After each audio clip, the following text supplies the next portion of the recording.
You will see it this year. You are like Angel now. Come on. You get back. Mentally strong. Yeah. Only on the outside, but in the ring, I'm still a beast. Okay. See you. See you. And there we are. Never seen footage until lately. Shout out to Pac TL, which is Deontay Wilder's friend. He posted this on his YouTube channel. And let's talk about it, right? It's only so many seconds, but I never seen Turki talk to both guys besides the podium. And the podium was, you know, a lot of madness with Jarrell Miller and Philip Hergovic and everyone else involved with AJ and Wilder and, you know, a lot of instigating stuff. Well, this is Turki talking to both fighters. And to me, it looked like it was an attempt to hype up the potential fight between those two guys. Him saying, hey, it's going to happen. You know, you guys come together, win your next fights, and then we're going to have a big fight between you two. And it's going to be massive in Saudi Arabia. And I think that's what that was. And you could even see how Joshua was looking at Wilder.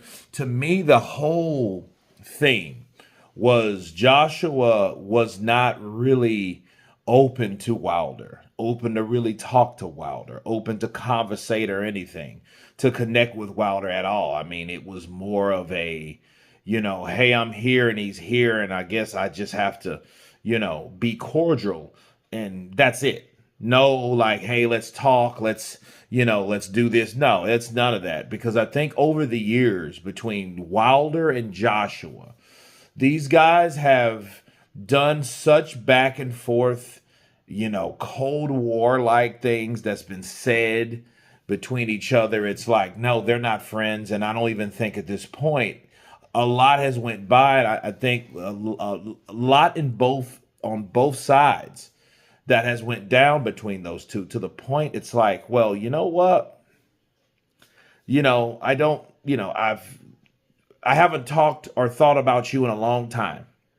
Says each other, you know, says both guys, but I still don't like you because of what we were and what you've said about something that I never really addressed to you when you said it. It's just been years removed, and now you're in front of me acting brand new. You know what I mean? That's how I'm thinking Joshua is. Whereas Wilder, we all know, we talked in our live discussion about Wilder and ayahuasca. And I think ayahuasca took a big portion of his aggression. You know what I mean? And keep in mind something, okay? Wilder took the ayahuasca last year. That being said, December, okay, I don't know when he took it. I don't know when he took the ayahuasca, but I know in December he had already taken it. And because he already took it, you know, a lot of that killer instinct, that aggression, you know, that whatever it is he had that made him amped, that made him mad, that made him mean, that made him dangerous because he was trying to punch with, you know, hard intentions. You know, whatever that was, I think the ayahuasca did something to him. You know what I mean? The only sad thing is, and the only peculiar thing I see with that is, Telly Swift was there. She was there in December, you know, and then all of a sudden you fast forward, you know, what a difference a day makes though. But you fast forward till May, like the end of May, Wilder was with someone else. And I'm thinking like, okay, what happened in between those times? You know, then he gets knocked out. Then she files for legal action, a restraining order against Wilder, and it then started, you know what I mean, saying these things that he did, you know.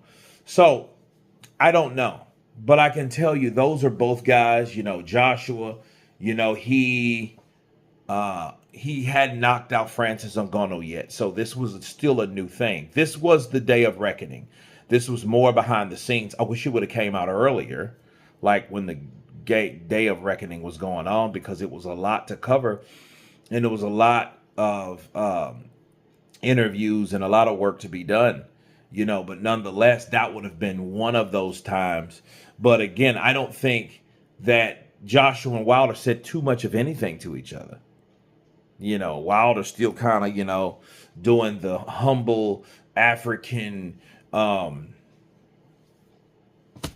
persona, right? Like, hey, peace and blessings, respect, right? Josh was looking at him like, dude, I could, really, it wasn't even like that. It wasn't I could punch you, but it was more like, I don't know about this guy type look, So it is interesting. You guys, of course, tell me how Tay Jones recorded Anthony Joshua and Deontay Wilder face-to-face, side-by-side with Turki Alashisk before the Days of Reckoning. Please subscribe, and you guys been Counterpunch. Peace!